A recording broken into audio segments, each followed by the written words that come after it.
Pose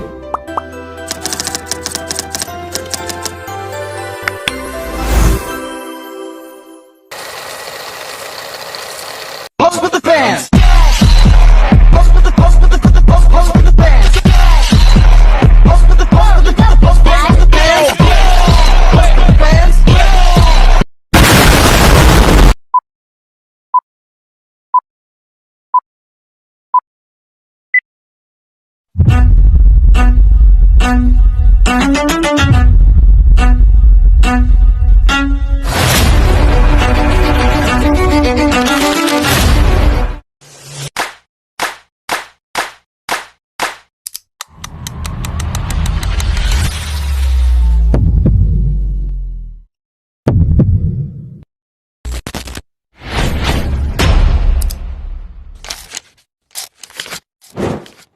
Assalamualaikum warahmatullahi wabarakatuh. Kita dari kelompok 4 akan menyampaikan 3 hal di presentasi kali ini. Yang pertama yaitu ada Perang Dunia II pada tahun 1939 sampai 1945. Lalu yang kedua yang akan kita bahas kali ini adalah jatuhnya Hindia Belanda. Lalu yang ketiga yaitu yang terakhir ada masuknya Jepang dan Belanda ke Indonesia. Yang pertama kita bahas adalah Perang Dunia Kedua pada tahun 1939 sampai 1945.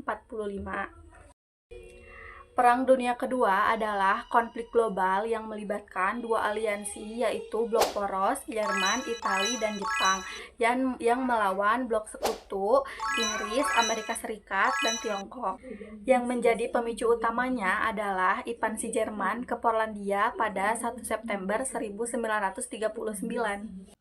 Kemudian ada Front Pasifik, dimulai ketika Jepang menyerang pangkalan laut Amerika Serikat di Pearl Harbor pada 7 Desember tahun 1941. Tujuannya adalah melumpuhkan kekuatan Barat di Asia untuk mengamankan sumber daya alam. Dan di akhir perang ditandai dengan menyerahnya Jerman, tepatnya bulan Mei pada tahun 1945, dan pemboman atom Hiroshima serta Nagasaki yang memaksa Jepang menyerah tanpa syarat pada Agustus tahun 1945. Lalu yang akan kita bahas selanjutnya adalah masuknya Jepang dan Belanda ke Indonesia. Meskipun keduanya datang dengan tujuan eksploitasi, latar belakang dan caranya itu sangat berbeda. Kedatangan Belanda, tujuan awalnya murni untuk perdagangan rempah-rempah atau biasanya kita sebut sebagai gold. Lalu berkembang menjadi kolonialisme yaitu Glory dan Gospel. Lalu metode yang dilakukan adalah melalui kongsi dagang atau VOC yang memiliki hak istimewa atau kita sebut sebagai oktro untuk memonopoli perdagangan dan memiliki tentara sendiri. Belanda menjajah Indonesia selama kurang lebih itu 350 tahun dalam berbagai bentuk administrasi. Lalu ada kedatangan Jepang pada tahun 1942. Tujuan mereka adalah untuk menjadikan Indonesia sebagai sumber bahan baku perang, yaitu minyak bumi dan karet serta basis pertahanan di Pasifik. Metode yang mereka lakukan adalah serangan militer cepat. Jepang memosisikan diri sebagai saudara tua dan menjanjikan pembebasan dari penjajahan Barat melalui propaganda gerakan 3A. Jepang Pemimpin Asia, Jepang Pelindung Asia, Jepang Cahaya Asia.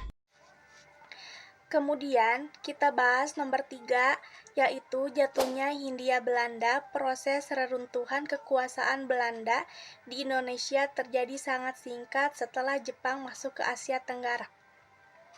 Serangan kilat Jepang mendapat beberapa titik strategis seperti Takaran Balikpapan dan kemudian Jawa, tepatnya di Banten, Indramayu, dan Rambang pada awal 1942. Terakhir kita bahas kekalahan sekutu atau bisa kita sebut pasukan sekutu dalam kurung Abdakom gagal membendung kekuatan Laut Jepang dalam pertempuran Laut Jawa.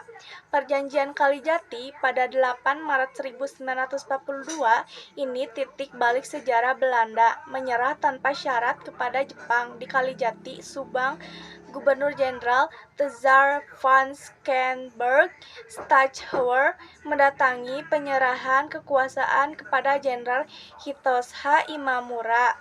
Jatuhnya Hindia Belanda menandai berakhirnya dominasi kolonial Eropa di Nusantara dan dimulai periode penduduk Jepang yang sangat keras, namun secara tidak langsung mempercepat proses kemerdekaan Indonesia melalui pelatihan militer bagi pemuda lokal.